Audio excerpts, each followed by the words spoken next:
Sean bienvenidos a Ciencias Virtuales nuevamente. El día de hoy vamos a continuar con la materia de modelado de sistemas físicos dinámicos, esto de la Facultad de Ingeniería de la UNAM, de la DIMEI. El día de hoy vamos a comenzar con el tema 4, el cual compite solamente de dos subtemas, 4.1 y 4.2. Sin embargo, yo lo voy a expandir porque requiere muchos antecedentes para entender los diagramas de Bott. Entonces, por lo tanto, vamos a requerir varias partes de estos subtemas, ¿no? En esta ocasión, en el 4.1, yo lo voy a estar repartiendo al menos en unas 5 o 6 partes, de tal manera que vamos a ver todo lo necesario para entender este subtema, ¿ok? Luego viene el 4.2, que es aplicar precisamente el diagrama de Bott, ¿ok? Yo lo que voy a hacer es tratarlo de colocarlo aquí en las diapositivas, pero también hacerlo en MATLAB, ¿ok?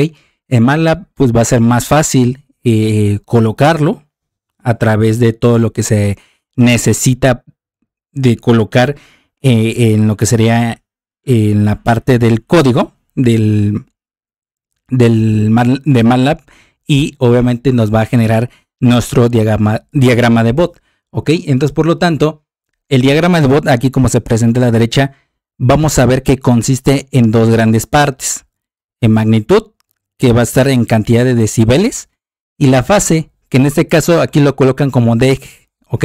Ese DEG, o sea, DEG, significa grados, ¿ok? Y bueno, aquí tenemos algo que a lo mejor les puede llegar a no sonar tan familiar a lo que sería una escala logarítmica, que es bueno, con este video vamos a ver lo que es precisamente una escala logarítmica. Entonces, el día de hoy vamos a ver el subtema 4.1.1, respuesta en frecuencia y antecedentes necesarios. Además, ustedes tienen que ver o haber visto todos los videos anteriores para que puedan comprender también algunas cosas que vimos sobre los sistemas de primer orden y segundo orden, que eso lo vamos a ver hasta el tercer video de este apartado del subtema 4.1, y vamos a recordar lo que son los sistemas de primer orden y segundo orden, y pues obviamente vamos a introducir lo que es el concepto de bloques, ¿ok? Diagrama de bloques, que se va a estar utilizando en instrumentación y control. Y bueno, vamos a comenzar con ello. Primero vamos a ver qué es el concepto de respuesta en frecuencia, ¿ok? Respuesta en frecuencia nos dice lo siguiente: este concepto se refiere a la respuesta en estado estable, es decir, que no cambia, o estacionario, cualquiera de las dos es sinónimo, de un sistema a una entrada senoidal, ¿ok? La respuesta se monitorea sobre un intervalo de frecuencias, ¿ok? Entonces, por lo tanto, lo que vamos a tener ahora, bueno, lo que vimos los anteriores videos, es decir, del tema 2 sobre todo, vimos lo que es las entradas escalón, la entrada impulso, y bueno, creo que no coloqué la rampa, pero ustedes también lo van a estar utilizando después. También hay otros tipos de entradas como exponencial, y pues obviamente la más típica que se usa en análisis de circuitos en la parte de corriente alterna es la entrada senoidal, ¿ok? Que obviamente eso se va a monitorear o se va a revisar el comportamiento de cierto sistema a partir de frecuencias, ¿ok? Por ello, en instrumentación y control vamos a diferir en que en esta materia de modelado de sistemas físicos, pues se analizó sobre todo el análisis en el tiempo y algunas técnicas, ¿ok? Como lo que fue el criterio de estabilidad por polos, ¿ok? Ahí lo que se observa es en análisis en frecuencia, ¿ok? Porque pasamos de una manera no tan, bueno, de puros números a una forma en donde la podemos generar a partir de lo que sería conceptos matemáticos que están relacionados a lo que sería convertir estos, bueno, más adelante lo vamos a conceptualizar para que no podamos mezclar lo que estamos viendo ahorita, y más adelante yo les voy a explicar lo que sería la parte de la entrada senoidal, ¿ok? Para que ustedes vean que por qué se le dice análisis en tiempo, o bueno, sí, análisis en tiempo y análisis en frecuencia. La respuesta en estado estable o estacionario, en la que permanece después de que todos los transitorios han decaído a cero. Recordemos que obviamente la respuesta total no es más que la suma de tanto los transitorios, ¿ok? Como los permanentes, ¿ok? Por lo tanto, cuando pasa muchísimo tiempo, lo único que va a quedar son los permanentes una vez que han pasado demasiado tiempo, ¿no? Teóricamente hablando, ¿ok? Hay dos técnicas para analizar los datos de la respuesta en frecuencia. La de Bott, que será únicamente en este curso, y el de Nyquist, que se verá en otra materia más adelante, que es en instrumentación y control, ¿ok? Otra definición completa para la respuesta en frecuencia es la siguiente. De un sistema se define como la respuesta del sistema en el estado estacionario a una señal sinoidal de entrada.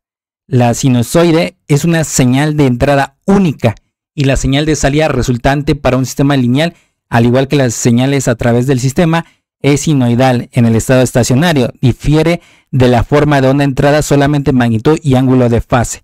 Entonces eso ya nos dio el concepto, es decir, vamos a meter una entrada senoidal y nos va a salir también una entrada sinoidal. Lo que difiere es en la magnitud y el ángulo de fase.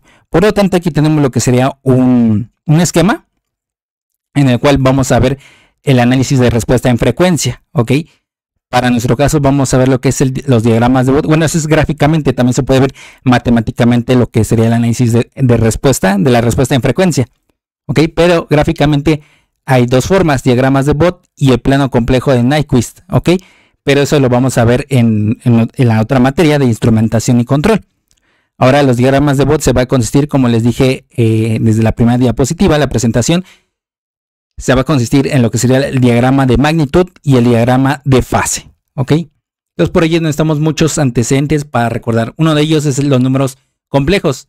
Ustedes, ustedes sí pueden consultar lo que sería la lista de reproducción de álgebra, el cual ya se subió al día de hoy que se sube este video, en el cual está en el playlist de álgebra, y vemos que ahí ya subí todo lo que sería pertinente a los números complejos, su forma binómica, tenemos una parte real y una parte imaginaria, cómo se define el conjunto de los números complejos, las operaciones en forma binómica, ok, tanto suma, resta, multiplicación, división, ok, la forma polar o trigonométrica de los números complejos, ok, cómo podemos convertir la forma binómica a la polar y viceversa, ok, con el módulo o magnitud y el argumento, que en este caso es el ángulo. También operaciones en forma polar, que en este caso únicamente es de multiplicación y división. Habíamos dicho que para la forma binómica es más fácil operar en suma y resta, y lo que sería multiplicación y división,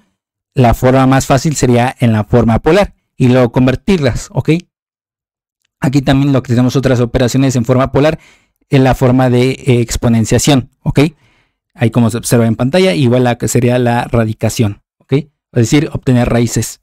Luego tenemos la forma de Euler o exponencial, el cual la tenemos de esta manera, ok, donde tenemos el módulo y lo que sería la base Euler a la i teta, ok, como se observa en pantalla, y que se hace más ameno convertir Euler a polar o de polar a Euler, ok.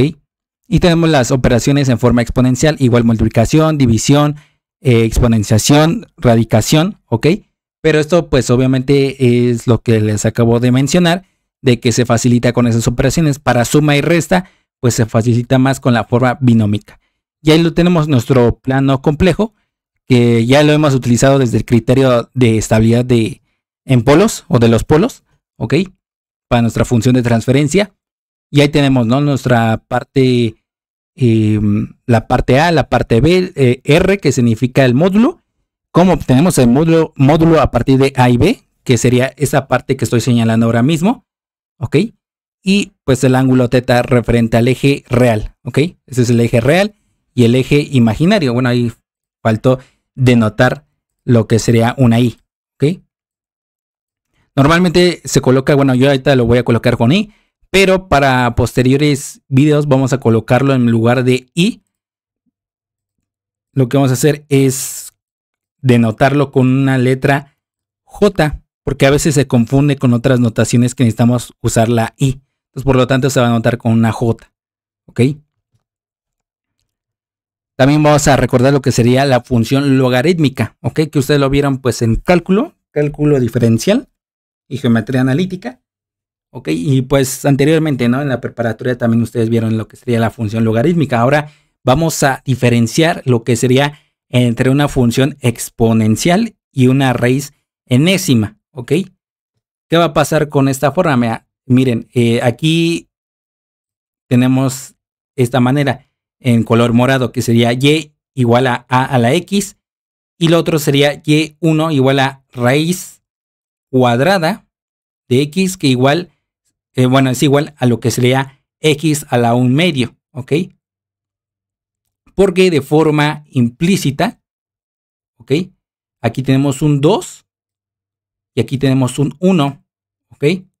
Si por ejemplo tuviéramos aquí raíz cúbica de x y por ejemplo estuviera elevada al cuadrado, pues obviamente en su forma donde tiene su exponente tendríamos de esta manera 2 tercios, ¿ok?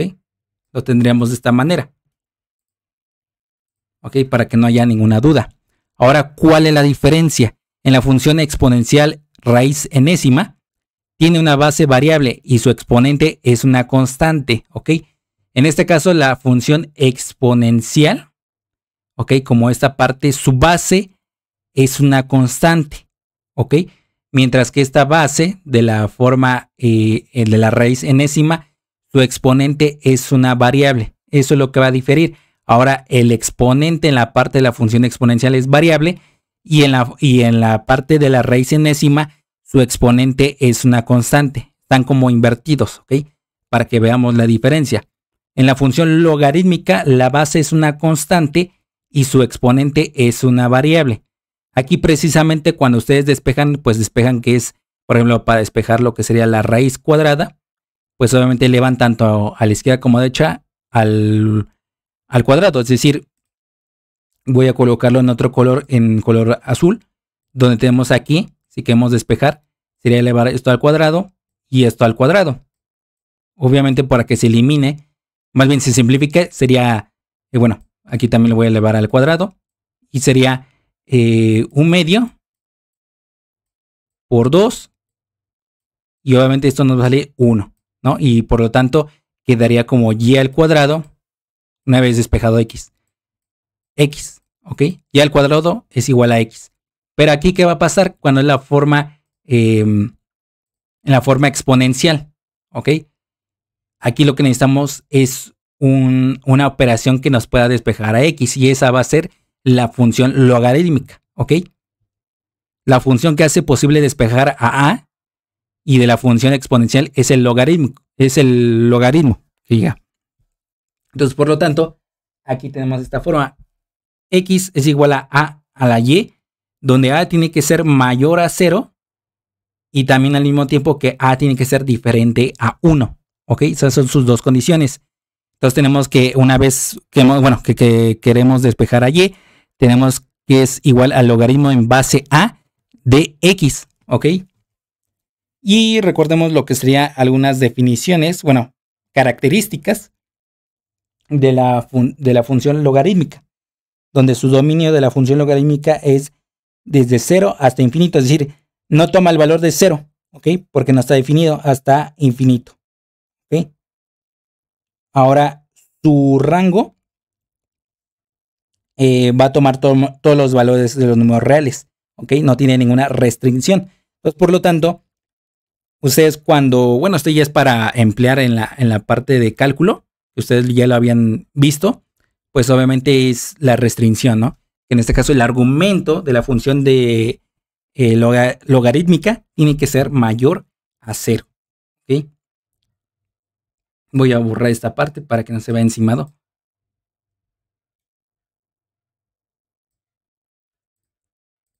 Existe un logaritmo con una base particular de interés en muchos contextos de ingeniería y ciencias exactas y es el logaritmo natural, ¿ok? Y igual al logaritmo en base Euler de x, en lugar de escribir log e, se abrevia como ln de latín logarithmus naturalis, ¿ok? Es decir, de esta forma. Y igual al logaritmo natural de x, y una vez para despejar a x tenemos que colocar de esta forma, x es igual a e a la y, ¿ok? Y pues obviamente eso cómo se realizó, pues recordemos, son recordatorios importantes porque lo vamos a estar utilizando, e a la y esto sería e elevado a la logaritmo natural de x, ¿ok? Y esto a la vez se va a despejar y nos va a dar, bueno, aquí lo voy a colocar, que nos va a dar esta forma, ¿ok? Para que no tengamos ningún problema en esos recordatorios. También existe otro logaritmo con una base particular de interés, que es el logaritmo común, ¿ok? Cuya base es 10. Entonces sería y igual al logaritmo en base 10 de x o simplemente el logaritmo común, ¿ok? En base 10 de x. En lugar de escribir log 10, se abrevia como log solamente. Y a menos que se indique otra cosa, este siempre se va a referir al logaritmo en base 10, ¿ok? Para que no tengamos ningún problema. Y ahí también tenemos la forma en cómo se despeja x a partir de que y es igual al logaritmo natural de x, ¿ok? Entonces x es igual a 10 a la elevado a la y. Y también tenemos lo que serían pues, sus propiedades y cambio de base. ¿Okay? Son todas las propiedades que ustedes pueden encontrar en internet o en algún libro, en donde ustedes pueden consultar todo lo necesario para este tipo de, más bien de estas propiedades, ¿ok? El cambio de base. Y un cambio de base bastante frecuente es el común al natural, que se ve de esta forma, ¿ok? Que al último el logaritmo natural de u es igual a 2.304 del logaritmo común de u, ¿ok? Entonces dentro de estas propiedades, las bastantes usadas que vamos a estar viendo es esta primera, esta segunda y esa tercera, bueno, sería 1, 2, 3, 4, 5, 6, esta sexta propiedad, junto que estas dos primeras son las que vamos a estar utilizando para poder deducir algunas cosas que vamos a estar utilizando, ¿ok? Ahora sí tenemos lo que serían escalas logarítmicas, ¿ok? Aquí tenemos lo que sería una escala aritmética, ¿ok? Que en este caso lo que sería, bueno, aquí no se especifica de qué se trata, de qué dimensión se trata, si estamos hablando de longitud, de masa, de tiempo u otra cosa, ¿no? En específico. Pero bueno, aquí al menos sí se va a hablar de lo que sería longitud. Supongamos que es una regla para medir longitudes, en este caso el campo de medida es de 0 a 10 centímetros o bien de 0 a 100 milímetros. Y su resolución, es decir, la medida más pequeña que se puede estar midiendo, sería 1 milímetro, ¿ok? Y tenemos algunos datos como 1, 2, 3, 10, 25, 87, 98 milímetros, ¿ok? Entonces hay que ubicar estos valores viéndose como sigue, ¿ok? Como se observa aquí en pantalla. Pero aquí va a haber un problema de visualización, que serían estos dos puntos, es decir, el valor de 1, 2, ¿ok? Y hasta 3, ¿ok? Porque ya 10, 25, 87, 98 sí se pueden distinguir. Pero lo que sería esta parte, los tres valores, los primeros tres valores no se pueden distinguir, ¿ok? No se puede distinguir los valores de 1, 2, 3 porque parecen estar encima, parece estar encima uno del otro. Entonces usaremos el concepto de logaritmo, ¿ok? Usaremos el logaritmo en base 10. Entonces tenemos lo siguiente. El logaritmo de 1 es igual a 0. El logaritmo de 2 es igual a 0.3. El logaritmo de 3 es igual a 0.47. El logaritmo de 4 es igual a 0.6. El logaritmo de 5 es igual a 0.69. El logaritmo de 6 es 0.79. El de 7 es 0.85. De 8 es 0.90. El de 9 sería 0.95. Y el logaritmo natural, el logaritmo común de 10 sería igual a 1. ¿Ok? Los resultados debemos multiplicarlo por 10 y ubicarlo sobre la regla original. ¿Ok? Es decir, todos estos valores los vamos a multiplicar por 10 y los vamos a ubicar, o lo que sería en porcentajes de la distancia en total. Es decir, de 0 a 10 tenemos que dividirlo. No, más bien multiplicarlo por lo que sería esta parte 0.3. ¿Ok? Y eso es lo que nos va a dar a esa distancia. ¿Ok? Simplemente son los porcentajes. ¿Ok? Podemos decirlo así.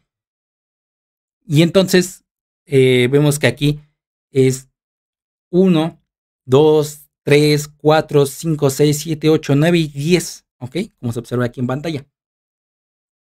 Entonces, como tal, de tal forma que ahí lo tenemos, ¿no? Entonces, como tal, la distancia de esta parte que estoy indicando hacia 2 sería el 30%. De 1 a 3 sería el 47%. De 1 a 4 sería el 60%. De 1 a 5 sería el 69%. Del 1 al 6 sería el 79%. Del 1 al 7 sería el 85%. Del 1 al 8 sería el 90%. Del 1 al 9 sería el 95%. Y ya del 1 al 10 sería el 100%, ¿no? De la distancia. Por lo tanto, se va a quedar de esta forma, como se verá ahí en pantalla.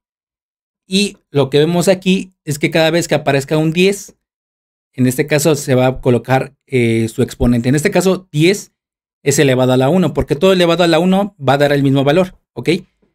Y por ejemplo, todo valor elevado a la 0, pues va a dar 1, ¿ok? Entonces tenemos esta forma. 10 elevado a la 0, aquí empezamos con 1, 10 elevado a la 1 es 10, luego tenemos hasta acá 10 elevado a la 2, que sería 100, ¿ok? Y así sucesivamente. Esta es una forma de ver la escala logarítmica, ¿ok? Porque esta va a estar en los diagramas de Bott, ¿ok? Las décadas, en este caso también se va a referir el incremento o disminución en décadas, son los valores de 10 a la K, donde para todo K pertenece a un entero, ¿ok? No precisamente aquí va a estar como 10 a la 0, que vaya a empezar. Puede empezar como 10 a la menos 1, 10 a la menos 2, etcétera, ¿ok? Por eso es que K pertenece a los enteros. Recordemos que los enteros son tanto positivos, negativos y el 0, ¿ok? Entonces, vamos a estar utilizando este concepto de décadas, ¿ok? Es decir, pasamos de 10 a la 0 a la 10 a la 1, es una década. De 10 a la 1 a la 10 a la 2 sería otra década, ¿ok? Se utiliza normalmente para los diagramas de Bott dos tipos de gráficas que contienen escalas logarítmicas. Ahí tenemos lo que sería lo que ustedes han utilizado en toda su instancia, tanto de preparatoria como ahorita universidad, la gráfica lineal, ¿ok? Tenemos también la gráfica semilogarítmico, ¿ok? ¿Qué quiere decir esto? Que tenemos una escala aritmética, como se observa aquí en pantalla, que es la parte que vamos a utilizar dentro de nuestros diagramas de Bott, ¿ok? Y la parte de una escala logarítmica, ¿ok? Como se observa aquí en pantalla. Y tenemos la gráfica logarítmica totalmente, ¿ok? Entonces tenemos de esta forma, tanto el eje horizontal como el vertical están en forma logarítmicas, ¿ok? Aquí tenemos la escala logarítmica de la frecuencia, ¿ok? En lo que se utiliza muchísimo en la parte del estudio del sonido, ¿ok? Aquí tenemos 1, 10, 100, 1 kilohertz, 10 kilohertz, 100 kilohertz, 1 megahertz, ¿ok? Ahora sí, lo que había dicho, que por qué es importante el análisis en frecuencia y el análisis en tiempo, ¿ok? Aquí vamos a ver lo que sería el análisis en frecuencia o el análisis de respuesta en frecuencia, ¿ok? Entonces, por lo tanto, vamos a ver las partes importantes de lo que serían las funciones senoidal y cosenoidal, ¿ok? Entonces vamos a ver lo que serían las partes importantes de una señal senoidal. Tenemos aquí que sería nuestro eje horizontal, que sería el tiempo en segundos, y nuestro eje vertical, que sería YT, ¿ok? Nuestra función en este caso es seno. Pero ahorita vamos a desglosar esa representación matemática de la señal senoidal. Aquí los puntos más altos se llaman crestas, ¿ok? Y los puntos más bajos se llaman valles, ¿ok? Entre lo que sería cresta y cresta son la longitud de onda, ¿ok? Es decir, una vez que aquí está, pasa todo este recorrido hasta llegar a esta parte, se llama longitud de cresta. Más bien, este sería el recorrido, perdón, de los valores que va a llegar con la longitud de cresta. Y ahora sí, esto es la longitud de cresta, ¿ok? De onda, perdón, longitud de onda. Entonces, como tal, también tenemos lo que sería el periodo. Es una vez que aquí empieza, debe empezar otra vez aquí. O sea, porque aquí se desarrolló hacia abajo, luego va hacia arriba y otra vez hacia abajo donde termine, ¿ok? Donde intersecta. Se llama periodo. Y la amplitud, pues sería del eje horizontal hacia la cresta, ¿ok? Sería la amplitud, ¿ok?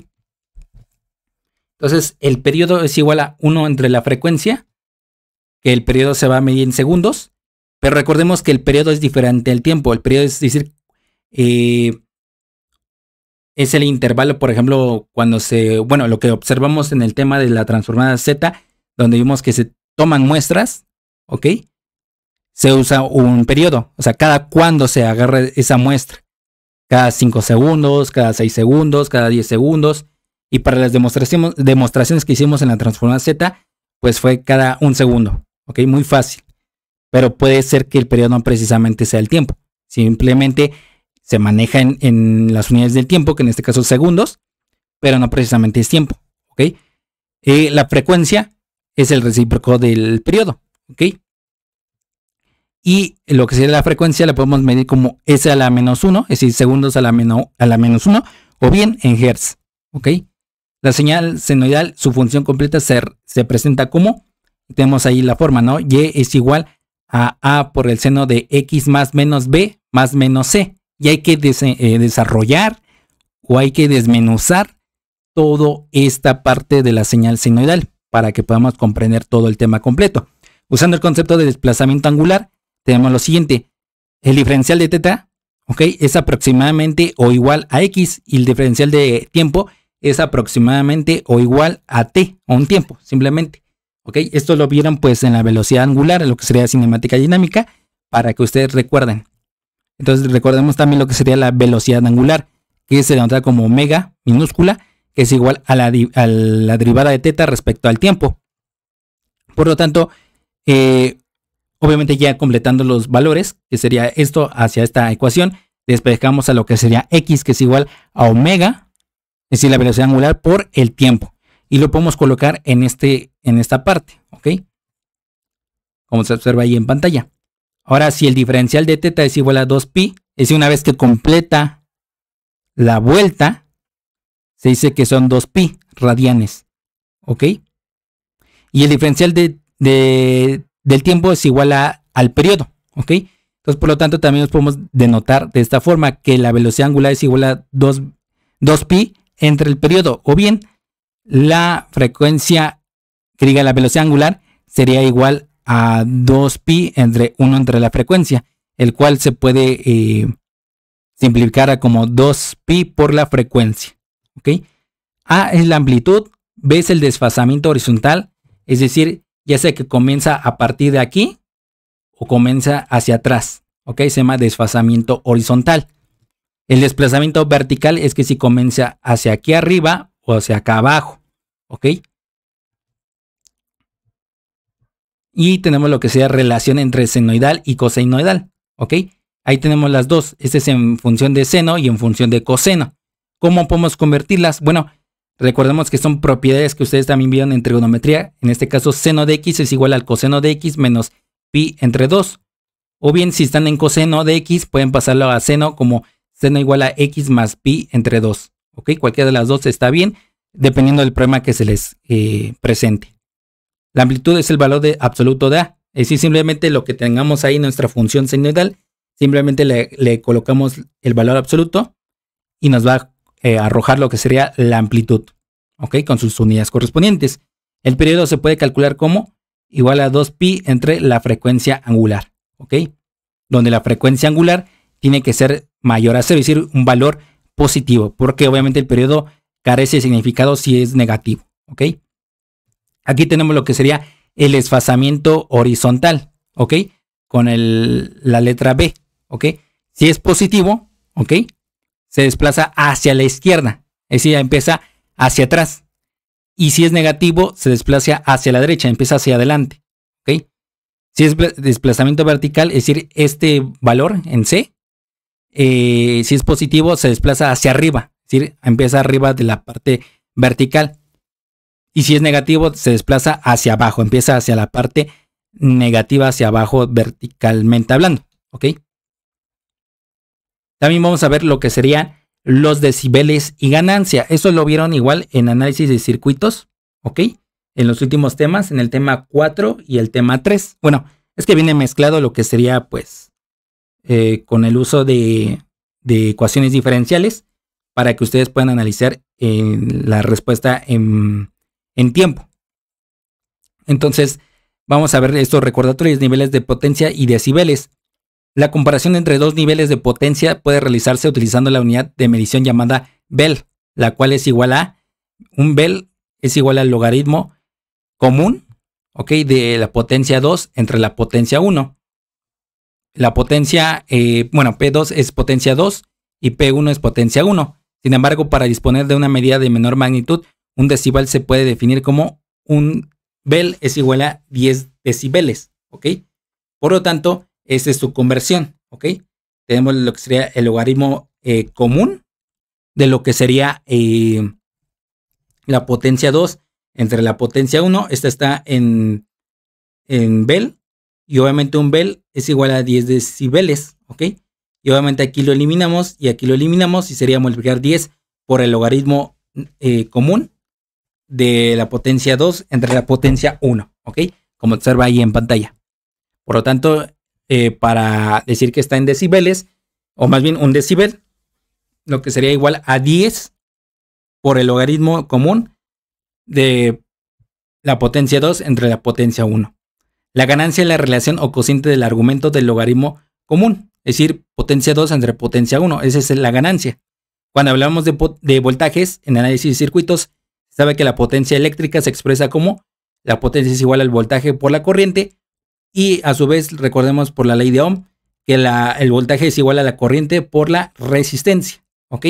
Por lo tanto, la potencia la podemos ver como el voltaje al cuadrado entre la resistencia, ¿ok? Por lo tanto, la potencia 1 puede ser igual a voltaje 1 al cuadrado entre la resistencia 1 y la potencia 2 es igual al voltaje 2 elevado al cuadrado entre la resistencia 2 y lo podemos sustituir como se observa ahí en pantalla. Ahora eso que encontramos lo podemos sustituir en esta ecuación como observamos ahora mismo, ¿ok? Bueno, que estoy señalando ahora mismo. Aquí lo que hacemos simplemente es colocar lo que sería arriba los voltajes y abajo las resistencias, ¿ok? Por lo tanto, aquí se observa en pantalla. Usamos todas las propiedades que había presentado sobre los logaritmos en general y obviamente nos queda de esta forma, ¿ok? Como se observa en pantalla. Ahora tenemos el caso específico donde las resistencias son iguales. Resistencia 2 es igual a resistencia 1, por lo tanto, tenemos que si son iguales se va a hacer a 1, ¿ok? Y como se observa aquí en pantalla, ¿no? Aquí obviamente por lo que sería propiedades de exponentes, podemos pasar esta parte de voltaje 2, voltaje 2 al cuadrado entre voltaje 1 al cuadrado, lo podemos convertir como voltaje 2 entre voltaje 1, todo es elevado al cuadrado, es el argumento de un logaritmo común y menos el logaritmo común de 1. Y recordemos que en esa propiedad nos dice que el logaritmo cualesquiera, en cualquier base, si su argumento es 1, es igual a 0. ¿Ok? Por lo tanto queda de esta forma y tanto a la izquierda como derecha tenemos que multiplicar por 10, ¿ok? Y usamos el concepto de decibeles y por lo tanto queda de esta forma. Un decibel es igual a 20 por el logaritmo del voltaje 2 entre el voltaje 1, ¿ok? Y eso lo vamos a estar utilizando para las siguientes diapositivas, ¿ok? Para que ustedes tengan contexto de lo que se va a estar hablando. Filtros, pasa baja y pasa alta. Esto también lo vieron en el tema 4, si no mal recuerdo, de análisis de circuitos, ¿ok? ¿Qué son los filtros como tal? Cualquier combinación de elementos pasivos, es decir, un resistor, una inductancia, un inductor que tiene inductancia, un resistor que tiene resistencia, aunque también los otros dispositivos eléctricos también tienen su resistencia, pero bueno, este se acuña más a lo que sería el elemento del resistor. Y tenemos el capacitor que tiene capacitancia y o activos, que en este caso son transistores o amplificadores operacionales, diseñada para seleccionar o rechazar una banda, es decir, un conjunto de frecuencias que se llama, y esto se le llama filtro, ¿ok? En equipos de audio se requiere aislar bandas de frecuencias particulares para un énfasis incrementado o reducido por el sistema acústico de salida. Se utilizan los filtros para impedir el paso a cualesquier frecuencias indeseables, comúnmente llamado ruido, debido a características no lineales, ¿ok?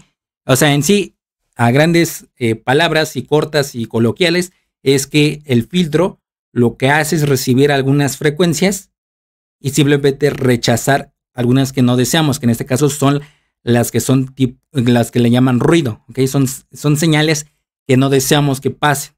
Entonces, pues se llaman filtros y son combinaciones en lo que sería entre elementos pasivos, ¿ok? Bueno, más bien, va a haber una discrepancia en esa parte, filtros pasivos y activos, en donde los pasivos son los resistores, los inductores, los capacitores.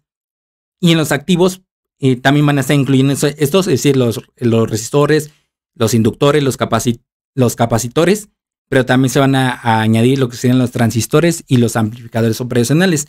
Sobre todo los últimos, ¿no? Los amplificadores operacionales. Por eso yo aquí puse esta discrepancia, esta diferencia, esta clasificación, por así decirlo, de los filtros pasivos y activos, ¿ok? Y aquí tenemos lo que serían filtros pasivos, como se observa ahí en pantalla, y lo que serían filtros activos. Ahí vemos los amplificadores operacionales, ¿ok? Y tenemos los filtros pasabajas y pasaltas, que tenemos que definirlo rápidamente a qué se refieren. Filtros pasabaja permite pasar frecuencias bajas y atenuar frecuencias altas. La ganancia es alta a bajas frecuencias y baja a altas frecuencias. Y filtros pasa alta permite pasar frecuencias altas y atenuar frecuencias bajas. La ganancia es baja a bajas frecuencias y alta a altas frecuencias. En un filtro como pasa baja o pasa alta de primer orden, recordemos de primer orden que significa que tiene mínimo y como máximo, por así decirlo, bueno, exclusivamente tiene un almacenador de energía, en este caso un capacitor o un inductor, ¿ok? La frecuencia de corte es el punto donde la ganancia del sistema disminuye en 3 decibeles respecto a su ganancia máxima. Esta reducción de 3 decibeles es equivalente a una reducción de la magnitud de aproximadamente el 70.7% de su valor original. Y aquí tenemos los filtros pasa bajas y filtro pasa altas, ¿ok? Cuando llega a ese valor, precisamente 707 por el voltaje máximo, ahí es donde precisamente hay un corte, una frecuencia de corte, donde precisamente disminuye a 3 decibeles, ¿ok? Y eso se llama en este caso de filtro pasabajas se llama pasabandas, ¿ok? Y en el filtro pasaltas sería el pasabandas cuando es al revés, es decir, aquí va incrementándose nuestra frecuencia, más bien nuestro voltaje en función de la frecuencia, ¿ok? Y por lo tanto, aquí sería la banda suprimida. Esa sería también la banda suprimida para el filtro pasabajas y el otro filtro pasaltas. Y bueno, el valor importante que vamos a estar usando es el valor de 0.707, ¿ok? Con nuestros siguientes temas que vamos a ver sobre la respuesta en frecuencia, ¿ok? Y bueno, si necesitan más completar el conocimiento, se les deja la bibliografía. Si existen más dudas precisas, es de suma importancia ver lo siguiente. De Bolton, Ingeniería de Control, 2001. De Alfa Omega México, tenemos también lo que sería Boyle-Stat, ¿ok? Pero esto es de introducción al análisis de circuitos, sobre todo para ver esto de análisis en frecuencia, con una entrada senoidal.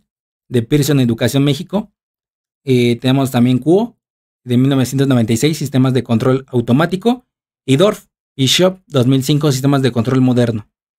Ok, y por lo tanto en los siguientes videos vamos a estar viendo lo que sería un análisis todavía más matemático, lo que vimos como en el tema 2, de los sistemas de primer orden, segundo orden, así más o menos un análisis, ya hasta la cuarta parte que consta este tema, subtema, ya vamos a ver lo que sería un poco más relacionado a estos antecedentes. Por eso es que coloqué esto primero, para que no tengan ningún problema al tener contexto sobre estos términos matemáticos. Y bueno, hasta aquí se termina el video. Solamente necesitamos que le den like, se suscriban, compartan, comenten y sobre todo que le den clic a la campanita de notificaciones para que cada vez que se suba algún video de ciencias virtuales se les pueda notificar en ese instante. Si no, nos veríamos en el próximo video. Que tengan un excelente día y semana. Hasta pronto.